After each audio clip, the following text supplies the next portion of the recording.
Bienvenidos a Habitemos la Democracia, un espacio de diálogo de impulso para mejorar. ¿Qué calidad democrática tenemos? ¿Por qué han avanzado opciones totalitarias? ¿Por qué son ineficaces los partidos políticos?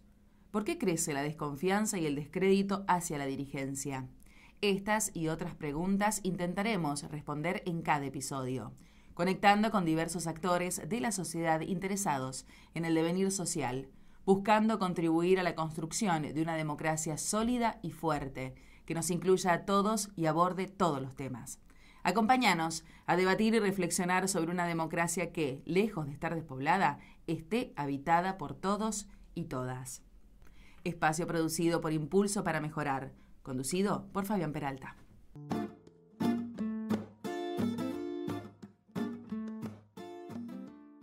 Bueno, estamos en nuestro segundo episodio de nuestro podcast, Habitemos la Democracia, y seguimos. En el primero nos dimos un gran gusto de poder charlar con Juan Carlos Zabalza, y hoy también nos damos un gusto de poder charlar con una periodista referente en todo lo que tiene que ver con periodismo de género de nuestra ciudad, de nuestra región, país. Ha sido distinguida, así que, como dije, un gran gusto que Sonia Tesa nos acompañe. Muchas gracias, Sonia, por prenderte a la invitación a charlar un ratito. No, gracias a ustedes por la invitación. Siempre es un gusto poder conversar de los temas que nos preocupan y nos desvelan en esta ciudad y en esta sociedad que está tan fragmentada, ¿no? Así que sí, gracias por invitarme. No, al contrario.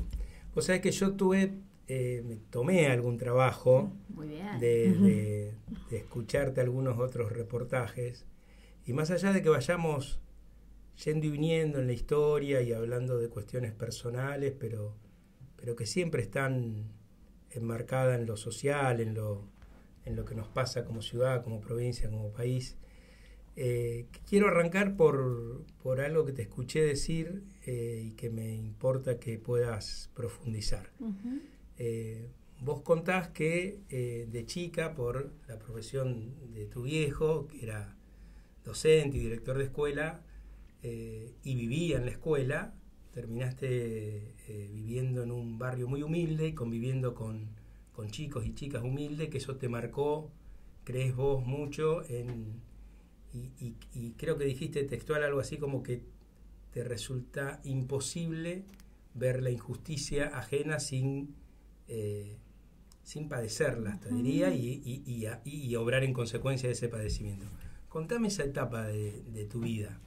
Mira, mi papá y mi mamá eran maestros rurales. Cuando yo nací vivían en el norte de la provincia de Santa Fe, pero hace poquito me enteré, no hace mucho tiempo, que unos días antes de la fecha probable de parto, mi mamá se cayó en la calle en Santa Fe cuando habían ido a pasear, porque se iban todos los fines de semana. Vivían en el norte, en Caraguatay, pero iban a pasear a Santa Fe en los fines de semana, y entonces se quedó en Coronda, que era el pueblo donde vivía toda mi familia paterna. Mi papá es de Coronda. Entonces, apenas yo nací o antes, ellos tramitaron un traslado y nos fuimos, toda la familia se fue, yo era una bebé, a la ciudad de Santa Fe.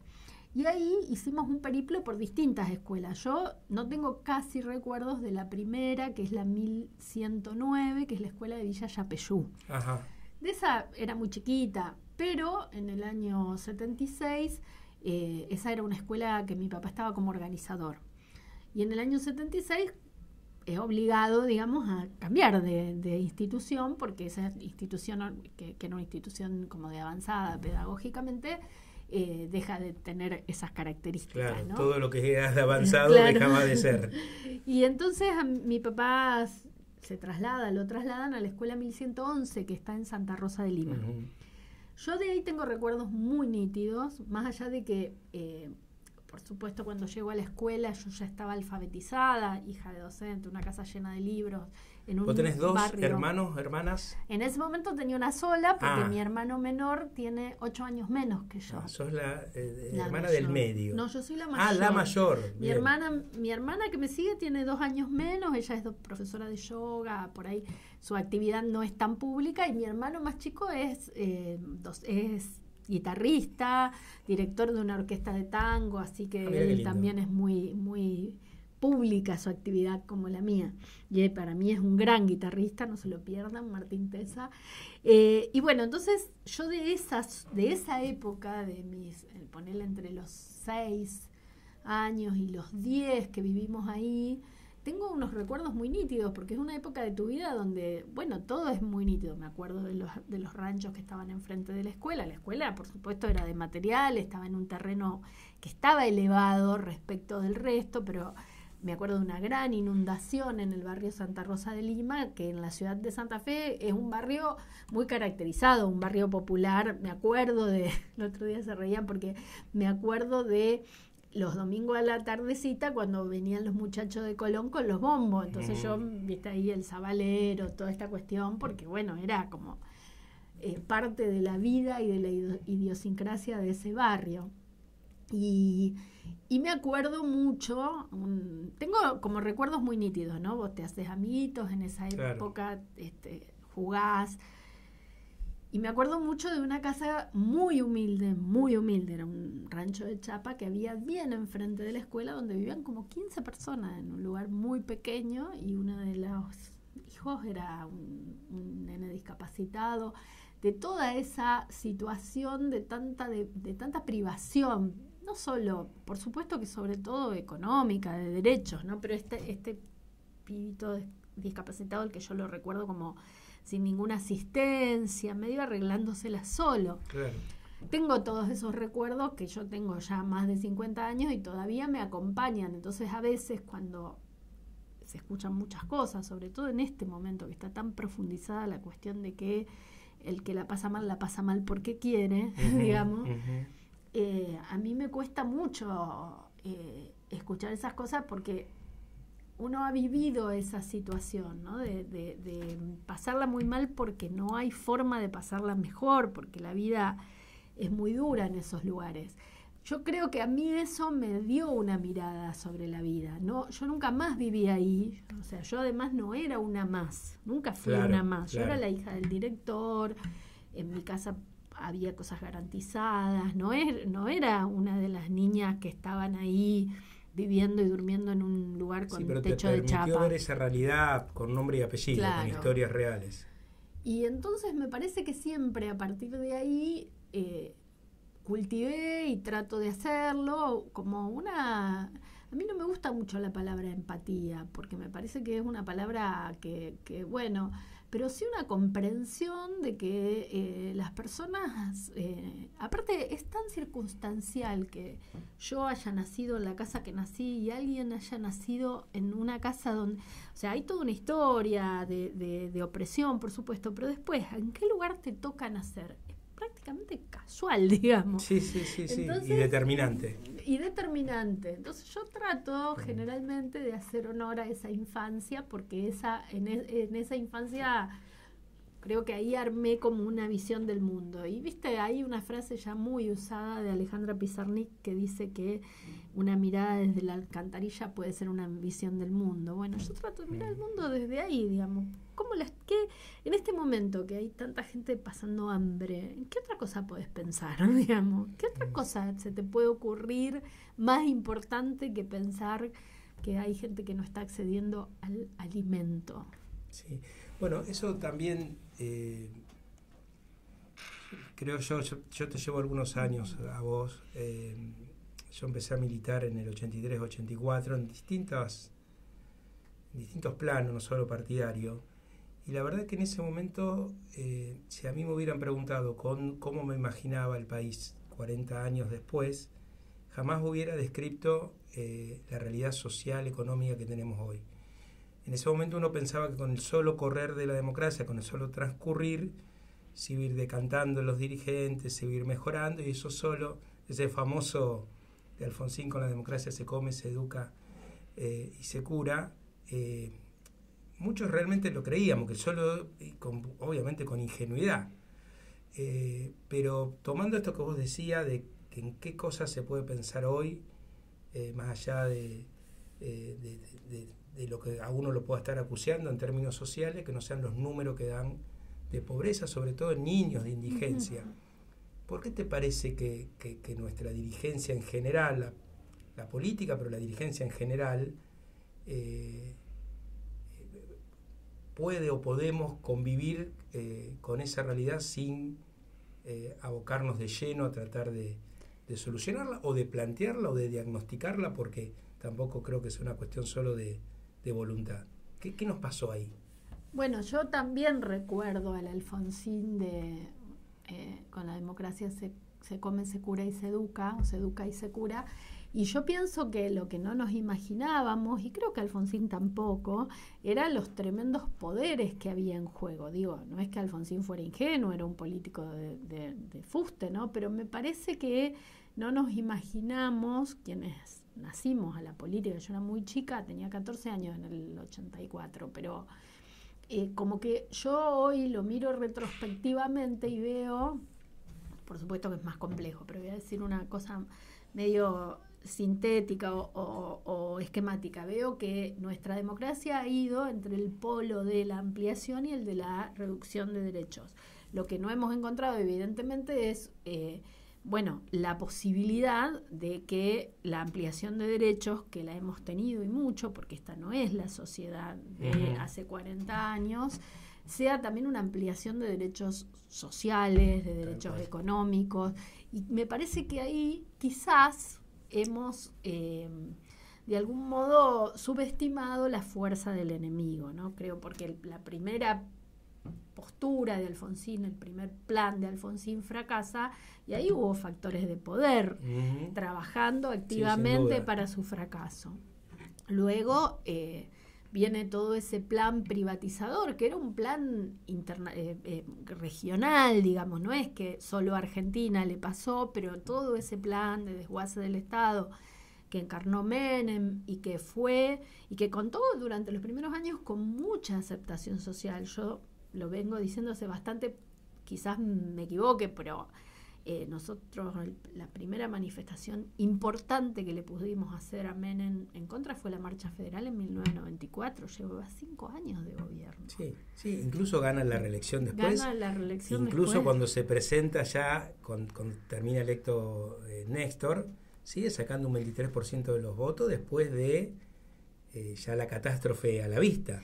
Y hoy el proyecto de Milei, que es un proyecto que sin duda es un proyecto restaurador de un orden económico que de todos modos nunca fue terminado de desmontar porque no se pudo, no se quiso, no se supo, pero digamos, ese orden que hoy viene a restaurar Milei, ese orden económico, el RIGI, la posibilidad de que los grandes capitales manejen a su antojo el país, el extractivismo y todo ese orden económico, siempre estuvo ahí tensionando la democracia para achicarla, porque está claro que con una democracia plena esas posibilidades, o sea, cuando los pueblos se movilizan, impiden el extractivismo del agua en Mendoza, cuando los pueblos, o en Chubut, cuando los pueblos se movilizan, impiden la minería a cielo abierto en Catamarca. O sea, está claro que el poder económico necesita de menos democracia y nosotros, los pueblos, necesitamos de más democracia, pero el tema es que hasta ahora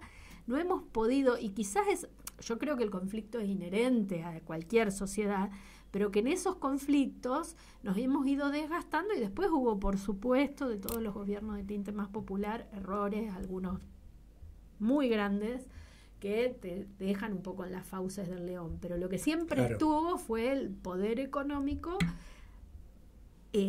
tensionando la democracia para lograr su cometido, claro, porque ellos necesitan menos democracia. Por eso hubo la represión que hubo en el Congreso con la ley bases, porque también creo que lo que ve el poder económico en Milei, además de sus características neofascistas, la nueva derecha y todo, pero lo que ve es la posibilidad de un cambio de paradigma histórico en lo que es la estructura social y económica de la Argentina, que no pudieron hacer, o sea, que es la misma que intentó y que de una manera muy importante logró la dictadura, pero que después en todos estos años de democracia se fue tensionando. Entonces yo creo que la ley base y el DNU son volver al paradigma dictatorial económico, la sociedad que se piensa, esa sociedad con poco Estado, esa sociedad más al estilo de un Estado mínimo que no garantice derechos, con todos los problemas que tuvo la democracia argentina para garantizar derechos, pero hay cosas que en la Argentina no se discutían, que las vacunas debían ser gratuitas para todo el mundo, lo quiso discutir Bullrich y nadie le dio boliche, ya digamos. O mira lo que pasó con la educación. Claro, entonces a mí me parece que el poder económico hoy está viendo la posibilidad de hacer un cambio de paradigma que creen y esperan sea definitivo. Y yo espero que no sea definitivo y que no se pueda hacer, digamos. Sí, claro, estamos de acuerdo. Vos sabés que te escuchaba y me acordaba cuando fue el primer gran triunfo de Lula en Brasil. Uh-huh. No me acuerdo quién escribió algo que me pareció real. En Argentina todos quieren ser Lula y nadie quiere construir el PT. Y voy a eso, a cómo nos faltó también, o por lo menos de mi punto de vista, tener organizaciones políticas serias, estables, con mecanismos de elección, de debate, toda esa parte de organización política. Incluso hoy los partidos políticos están en una crisis muy profunda y conspira contra la posibilidad de discutir de verdad una reconfiguración de nuestra democracia. Porque esto que vos decías es real. Nosotros estos 40 años avanzamos muchos derechos individuales. Ya vamos a hablar de lo que significó la marea verde y demás, y todo lo que nos queda. Pero en los económicos es donde hemos tenido no solo inconvenientes, sino retrocesos. Sí, retrocesos inmensos. Yo me acuerdo, por mi trabajo y por una elección que hice en mi trabajo, me tocó mucho cubrir los juicios por delitos de lesa humanidad, uh-huh, que son un modelo en el mundo. O sea, nosotros por ahí transcurrimos la vida llenos de urgencias y no sabemos, pero esto se estudia en el mundo. El único país del mundo que juzgó a sus genocidas en tribunales naturales, con el Código Penal vigente en el momento que se cometieron los delitos. Es todo muy, realmente muy bueno. Pero me acuerdo, he conversado mucho con sobrevivientes de los 70 y a lo que iba es que hablando con una sobreviviente, una expresa política, ella me decía: nosotros luchábamos por hacer más justo un país que era mucho menos injusto que este. Porque claro, antes de la dictadura en la Argentina había un 5% de pobreza, no había prácticamente desocupación, alguien salía de un trabajo y conseguía otro con mucha rapidez, había un cordón industrial muy robusto en esta zona, ni hablar, pero había una actividad industrial que, bueno, esa Argentina, la dictadura la vino a quebrar y la quebró con una violencia inusitada y la quebró de un modo que fue bastante definitivo. Pero después cuando viene Alfonsín hay intentos, yo lo menciono mucho a Alfonsín, yo no soy alfonsinista así como identidad política, pero el primer intento de Alfonsín es un intento de volver a esa cuestión más industrialista y hacer sobre todo la soberanía económica que hacía falta después del endeudamiento feroz que hizo la dictadura, porque en el mundo, y a nosotros como país subalterno nos pasa mucho, la deuda es una forma de dominar una economía. Total. Entonces nosotros tuvimos ciclos de endeudamiento, el de la dictadura fue el más feroz, después tuvimos otro ciclo de endeudamiento posterior, digamos, con todo lo que es el megacanje. Bueno, hay otro ciclo de endeudamiento así a finales de los 90, porque al principio de los 90 no necesitaban endeudarse porque tenían empresas para vender. Claro. Pero cuando se termina ese dinero empieza el ciclo de endeudamiento, digamos, y después el endeudamiento del macrismo. Y entonces siempre está, ¿por qué la Argentina no puede tener un plan económico? Yo creo que hay características propias políticas, ¿no? De las dificultades de llegar a consensos, de la exacerbación de las diferencias que por ahí no deberían ser, o sea, deberíamos poder sentarnos a conversar entre los que no somos enemigos. Hay unos enemigos que es el poder económico y yo no sé cuánto nos podemos sentar ahí. Y todo esto que yo te digo, y que yo, que no soy una analista política ni nada, soy apenas una periodista, hoy nos encuentra ante otro desafío, porque ya no es el mundo de los 70 ni hablar, ni siquiera el de los 90. Hoy estamos en un mundo que con la inteligencia artificial ya no va a generar trabajo para todos, ya no va a necesitar trabajadores. No es que ya viene necesitando menos trabajadores, pero ¿qué vamos a hacer con el mundo del trabajo? ¿Quién va a generar la riqueza? ¿Qué hacemos como Estado nacional? ¿Qué poder se puede tener frente a lo que hoy es un mundo regido por los 10, 12, no sé, el puñado de dueños de plataformas?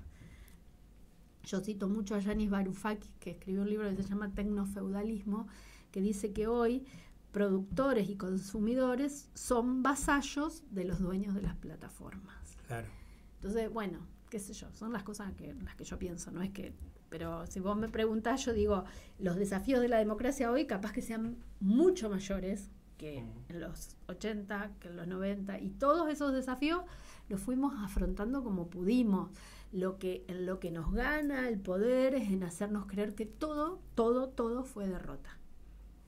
Claro.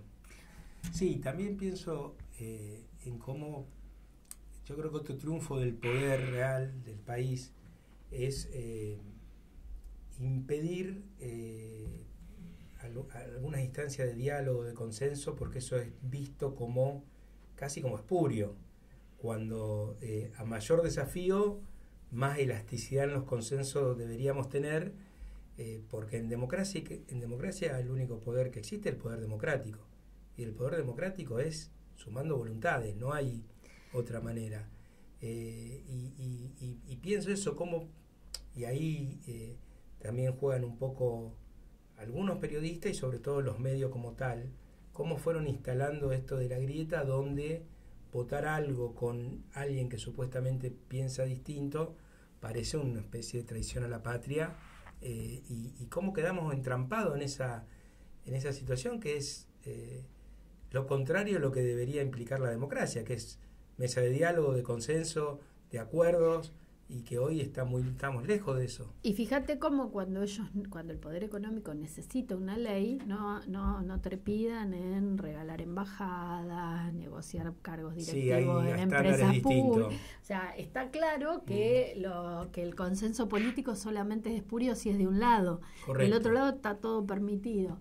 Mira, yo creo que el rol de los medios es importante.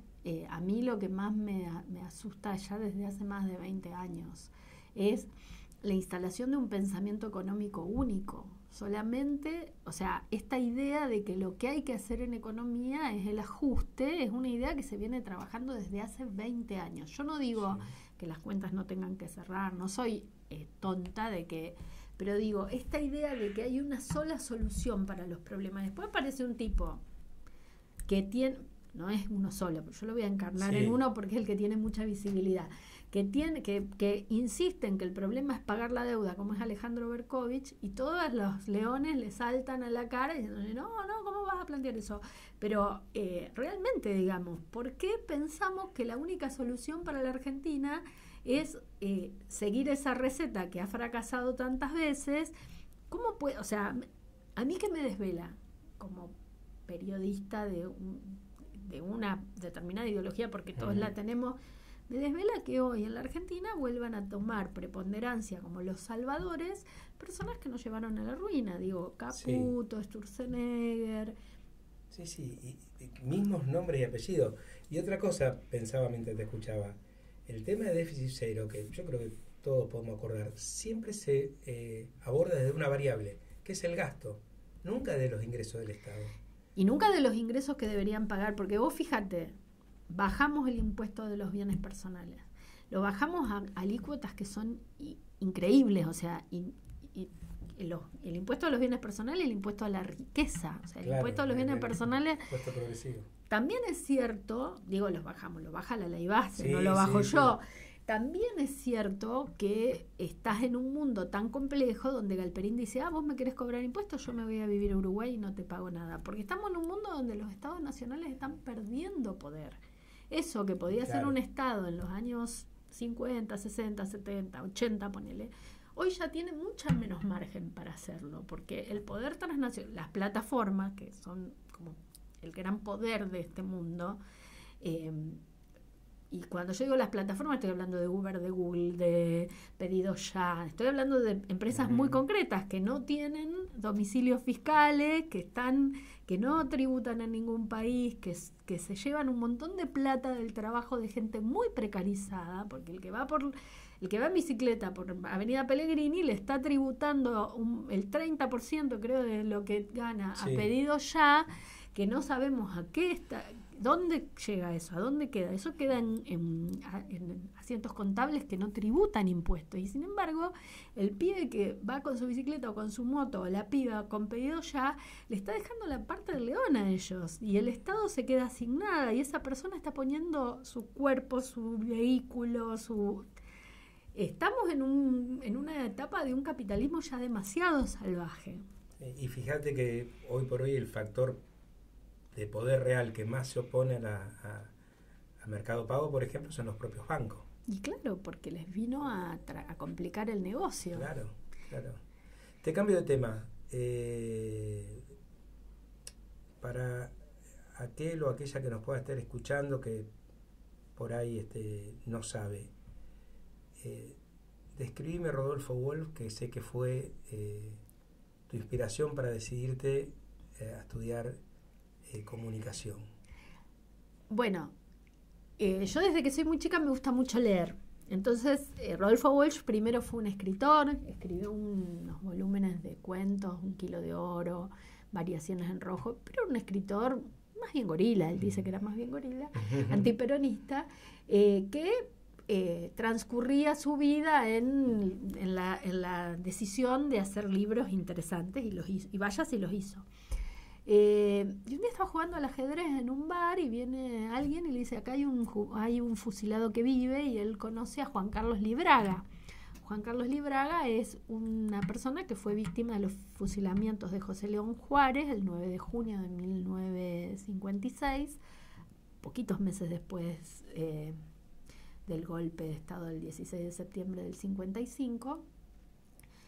Y ahí había como en ciernes un levantamiento contra ese golpe de Estado y meten presa a mucha gente de forma ilegal, como se hizo ahora en el tratamiento de la ley base. También, ¿no? Metieron presa a mucha gente de forma ilegal. En el caso de ahora se los llevaron a cárceles, primero a comisarías y después a cárceles. En este caso, algún grupo de esas personas se las llevaron a un basural de José León Juárez y lo fusilaron. Lo fusilaron antes de que estuviera vigente la ley marcial que les permitía fusilarlos. Igual, bueno, me parece que hoy, en el año 2024, no deberíamos pensar que tampoco la ley marcial permite fusilar, ¿no? Pero, y a partir de ese testimonio, Rodolfo Walsh, acompañado de una compañera de trabajo, que ya me voy a acordar el nombre porque leí su libro Diario de una investigación con mucha fruición, él le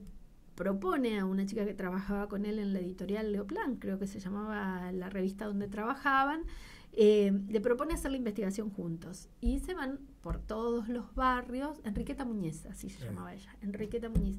Y se van a buscar a estos sobrevivientes, porque no habían logrado fusilar a todos, por eso Libraga era un fusilado que vive. Claro.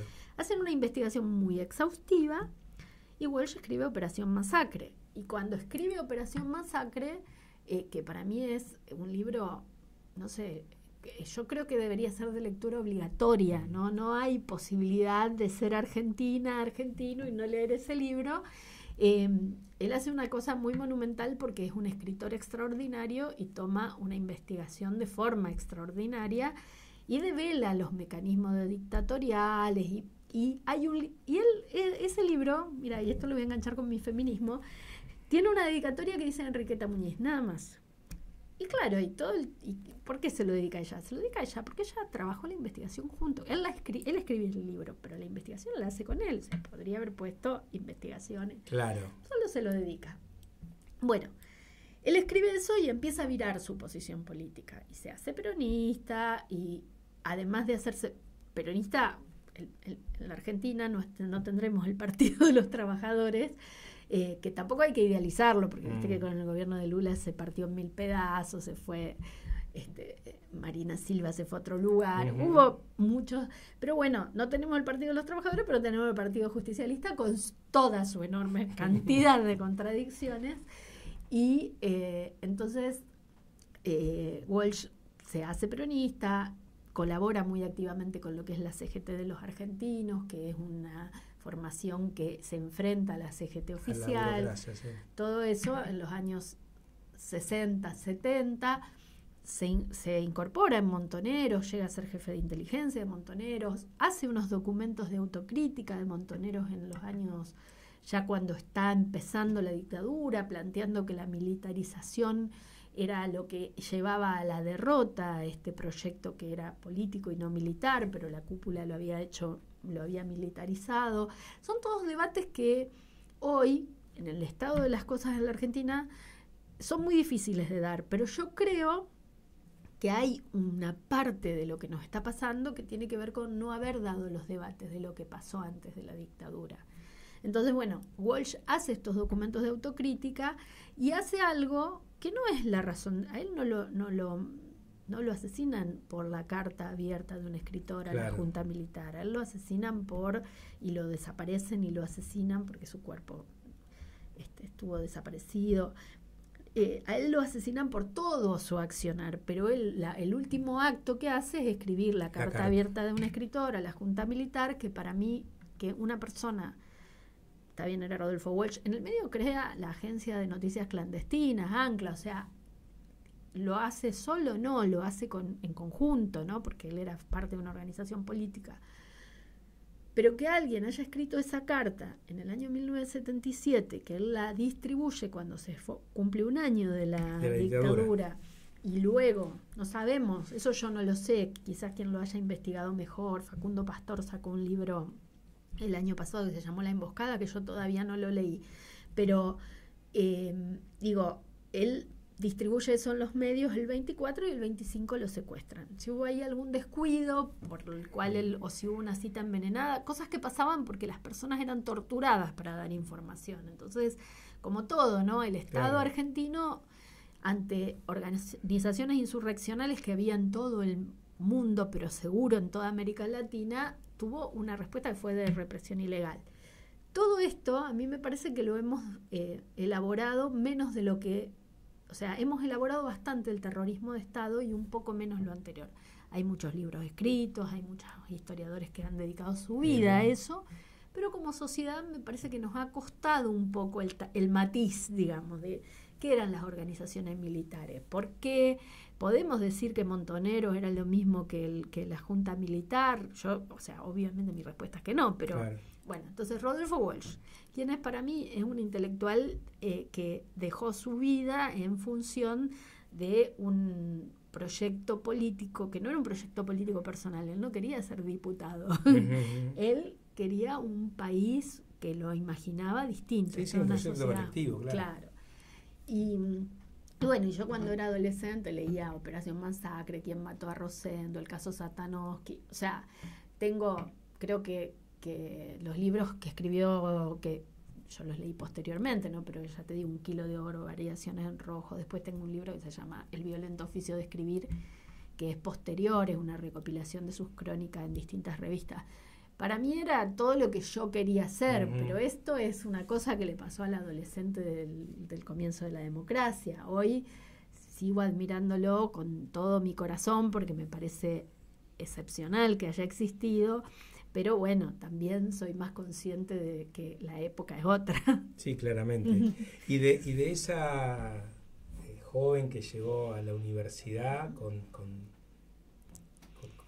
todas esas sensaciones, las primeras que hablábamos de tu vida en la escuela, de tu viejo, de tu vieja, que también vos en algún momento decís que tu vieja también tenía ese conmocionarse con el sufrimiento de un tercero, de otra persona, más la influencia de Rodolfo Walsh y esa chica que llegaba a la Universidad de Rosario con todo eso, a la periodista de hoy.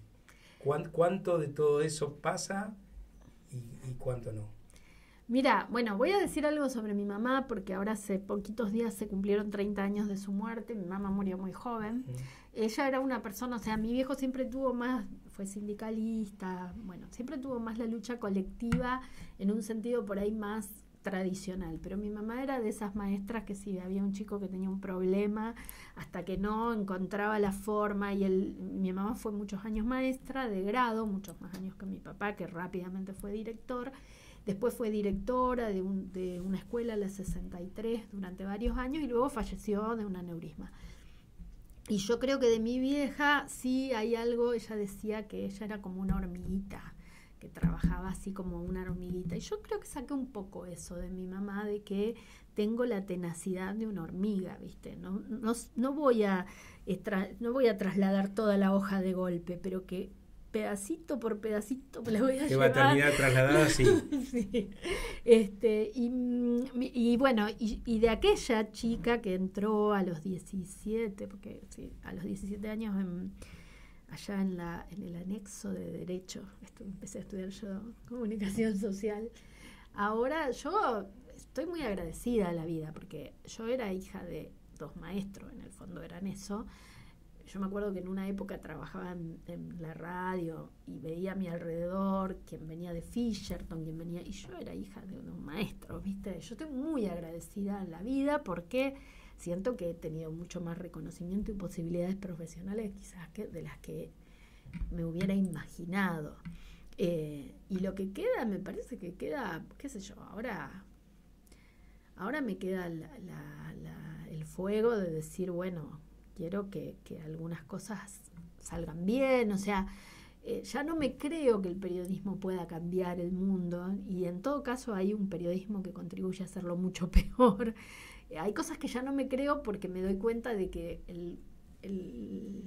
la capacidad de acción que tenemos es mucho más micro, pero hacer lo que se puede para construir un mundo mejor, sí. Sí, eso. Y yendo, digamos, a un tema que, bueno, yo estoy, como creo que todos, en un proceso de construcción, que es muy raro, porque hay veces, bueno, mi compañera es una militante feminista, y a veces me expone cosas que yo, en el momento que me lo termina de decir, digo, pero qué obvio. Pero hasta que no te lo dicen no te das cuenta que es obvio. O por lo menos yo no me doy cuenta, está tan naturalizado. Pero tomando un poco el nombre a nuestro podcast, yo creo que en uno de los últimos momentos donde la democracia estuvo habitada fue con la marea verde y con esa sensación. Yo me acuerdo una vez de Victoria Donda me dijo, las leyes más importantes las votamos nosotros, pero se ganan en la calle.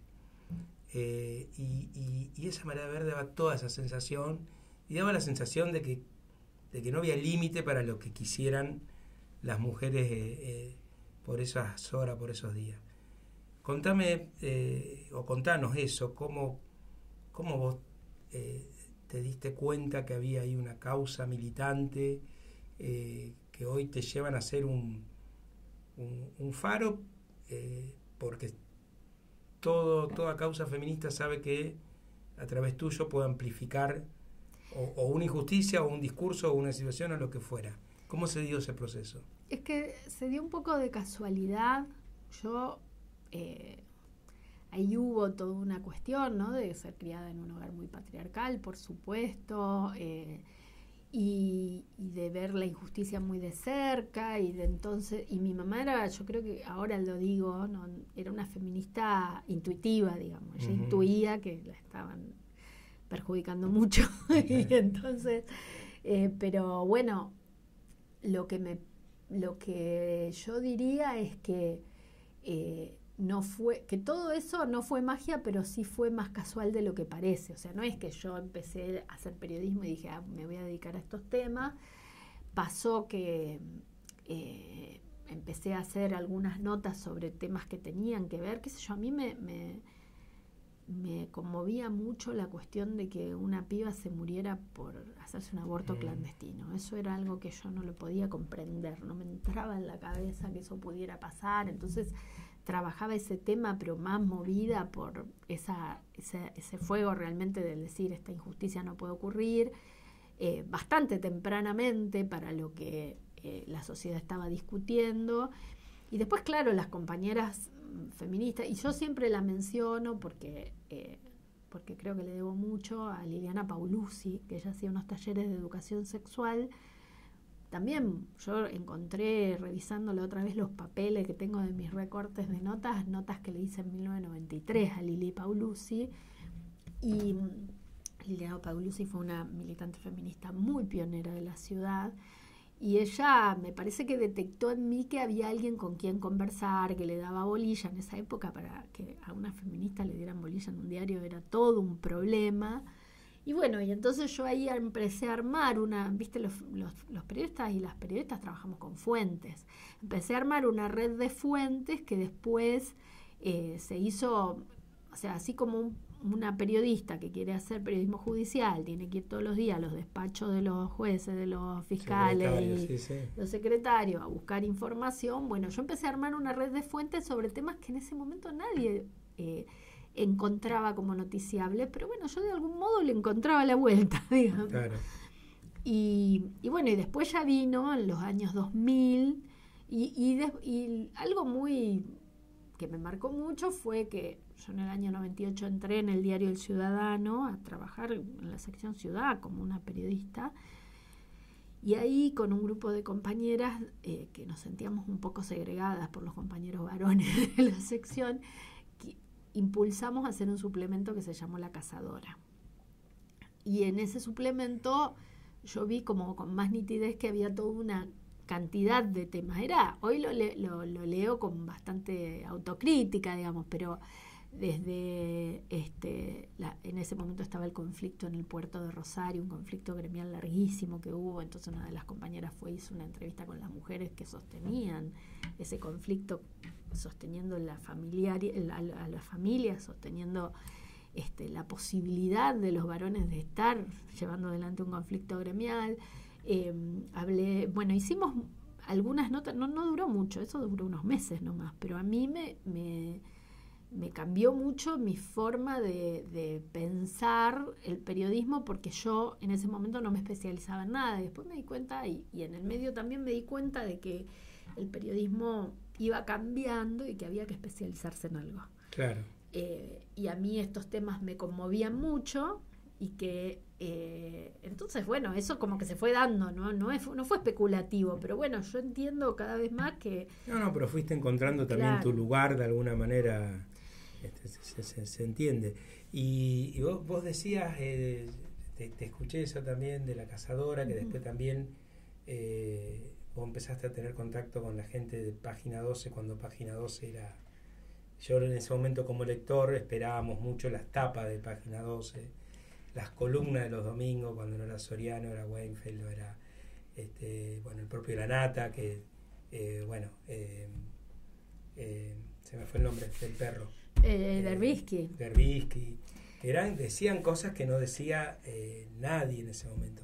Y ahí también surge el suplemento de Página. Mira, el tema, yo empiezo a trabajar como periodista no sé, nunca sé si fue fines de los 90 o fin del año 90 o fin del año 91, pero ya te estoy hablando de hace muchísimo tiempo, haciendo una pasantía en Rosario 12, porque yo iba a la facultad, vi un cartel que decía pasantías en Rosario 12 y me presenté.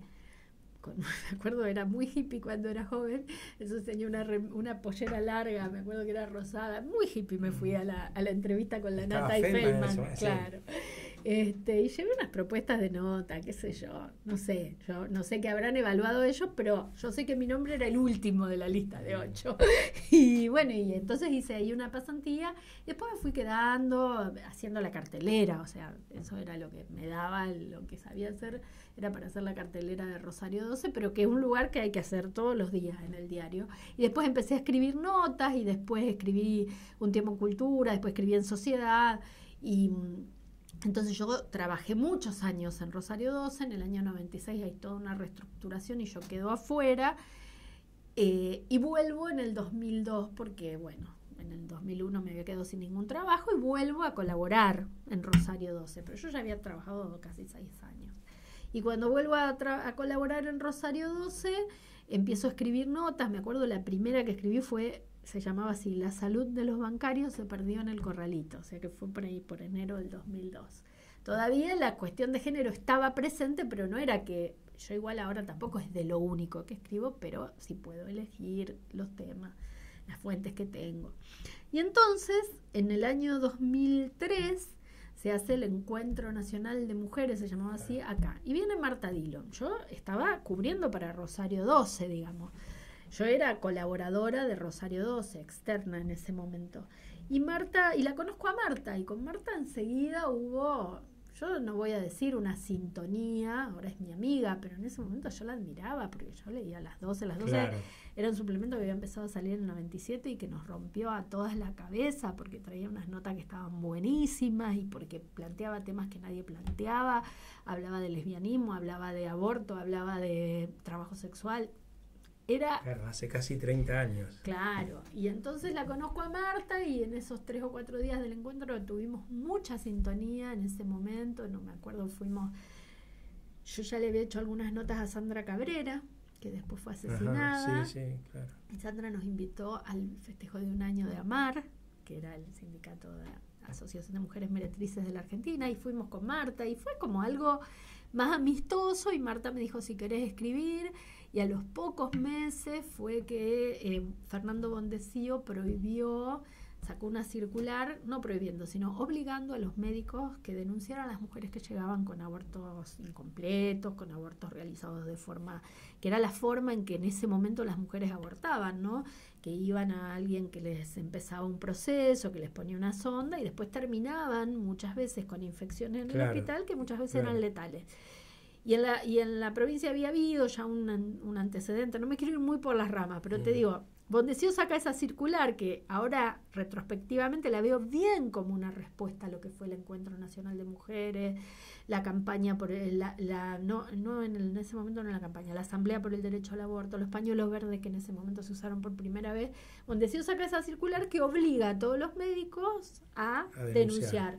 Y entonces yo le propongo a Marta hacer una nota sobre eso, y me acuerdo que me fui a buscar a Mirta Insaurralde, que era esta mujer que había sido denunciada unos años antes, hice todo un trabajo, y esa fue mi primera nota en Las 12, y a partir de ahí no dejé de escribir nunca más, porque siempre había algo, ¿entendés? Que una nena que se la había llevado una maestra con las mejores intenciones, pero que se la había sacado a la madre, y yo escribí una tapa de Las 12 con eso. Siempre había una forma de mirar las cosas que permitía darle otra mirada. Claro.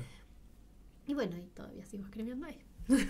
Ya también te escuché hablar del término de violencia institucional, que honestamente la primera vez que lo escuchaba, y me parece interesante. Yo siempre siempre hago un paralelo en la militancia política mía y en la de mi hermana, y cómo claramente ahí queda expuesto cómo al varón le resulta mucho más fácil o a la mujer mucho más difícil, por todo esto que venimos hablando.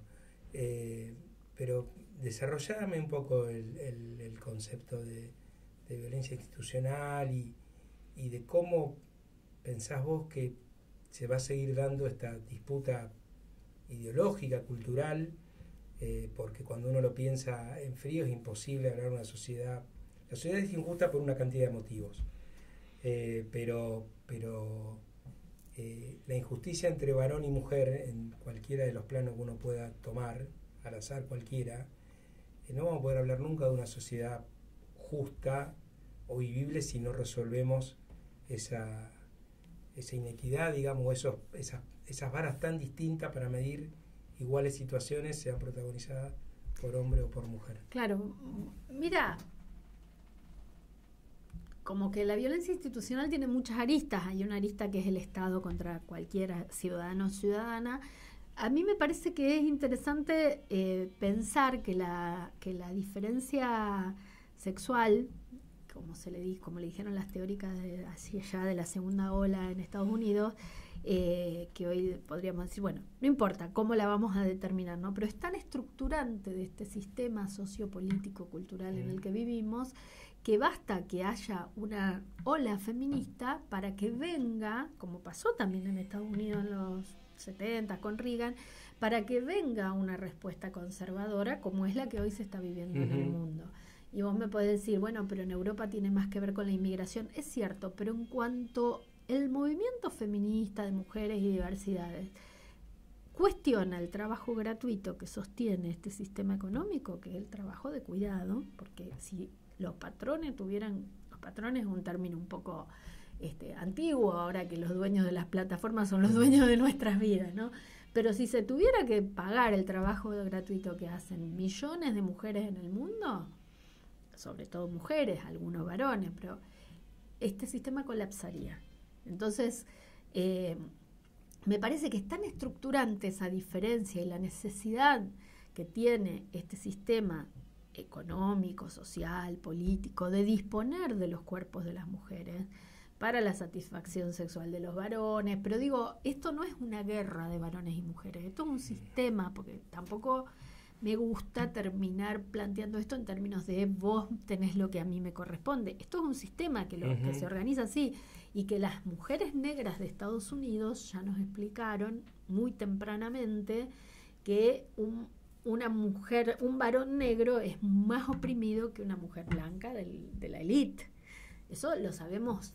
Si no lo sabemos es porque no lo quisimos saber, claro. Porque las compañeras de los movimientos antirracistas de Estados Unidos lo explicaron hace mucho tiempo, ¿no? O sea, no es esto una cuestión de varones y mujeres, son sistemas que organizan privilegios, ¿no? Y esos privilegios que organizan estos sistemas tienen una base económica también. Entonces, ¿por qué a las mujeres nos cuesta más? Porque nos necesitan. ¿Qué es lo que restaura Vox? Lo voy a poner afuera porque si uno lo pone en Milei parece que acá en la Argentina aparece mucho lo político como, bueno, pero los otros, bueno, pero Cristina. Sí. Entonces vamos a ponerlo en Vox. ¿Qué es lo que viene a restaurar Vox? La mujer en la casa, la ama de casa, la amante porque incluso hasta discuten la violencia familiar como un problema. Entonces, digo, la violencia de género es más amplia que la violencia familiar, pero ellos incluso discuten lo que nadie discute, que es que en muchas familias los varones violentan a sus esposas. Y entonces, ¿qué es lo primero que viene a restaurar? La sumisión de las mujeres y de los niños. Entonces, es tan estructurante de este sistema de dominación, la dominación genérica, que cuando eso se pone en discusión, vienen las olas restauradoras, porque hay un poder que se sirve del trabajo gratuito de todas nosotras. Y te repito, no es que yo crea que el problema es mujeres contra varones, porque si vos pones acá a Malita Fortabat y a un albañil, ¿quién es más? ¿Quién está en una posición de más sumisión o de más explotación? Sí, el albañil. Hecho, claramente. Sí. Digo, no es que yo esto todo lo reduzca a la cuestión de género, porque está claro que las injusticias de esta sociedad son más sofisticadas, digamos. Claro. Sonia, ayer nos informamos de que fue la condena a Alperovich, un representante en su momento de mucho poder, digamos, mucho poder político y casi de un señor feudal. ¿Qué representa en términos sociales esta sentencia según tu mirada? Para mí, Alperovich no es el único, pero Alperovich es un ícono patriarcal de la política patriarcal en un sentido que no es solo de la dominación de los cuerpos de forma sexual. O sea, Alperovich fue el dueño de su provincia, fue 3 veces gobernador, su esposa estuvo en la línea de sucesión y casi nadie se acuerda de su esposa, se llamaba Beatriz Rosques, porque era la esposa de Alperovich. Claro. Y toda esa construcción patriarcal del poder abusa de los cuerpos de las mujeres. Y ayer Celina de la Rosa, que es la periodista la que primero escribió una nota con la denunciante y contando sobre la denuncia contra Alperovich, allá cuando todavía Alperovich era senador, gozaba de muchísimo poder todavía. Celina me decía que a partir de eso hubo 40 denuncias contra dirigentes políticos por abuso sexual en distintos grados. Este es muy grave porque hubo violación, acceso carnal, o sea, que en realidad es abuso sexual con acceso carnal, que es la violación. Pero de todos modos, evidentemente la disposición de los cuerpos de las mujeres subalternas es una de las prerrogativas del político patriarcal. Para mí él es como un ícono de la patriarcalidad. Después tenemos como la obligación, quienes queremos un mundo mejor, de desmontar esas formas de hacer políticas y hacer otras formas de hacer políticas más igualitarias, menos jerárquicas. Pero que Alperovich haya sido condenado por violación, para mí es una noticia de que las cosas pueden cambiar de forma muy profunda. Bueno, Sonia, te queremos agradecer muchísimo tu presencia. Yo por lo menos he aprendido, he incorporado. A mí me gusta este tipo de charlas, por lo menos me dejan pensando. Yo siento siempre una responsabilidad también extra como militante político, como dirigente, si vale, porque me cargo un poco parte de la frustración colectiva y me parece que tenemos que necesariamente todo en distintos niveles y en distintos planos ser mejores, y los periodistas, no vamos a hablar de los medios, son cosas me parece distintas. Los periodistas, las periodistas tienen mucho para decir y para aportar para tener una democracia más habitada. Así que gracias por venir y acompañarnos este ratito. Gracias a ustedes por la invitación.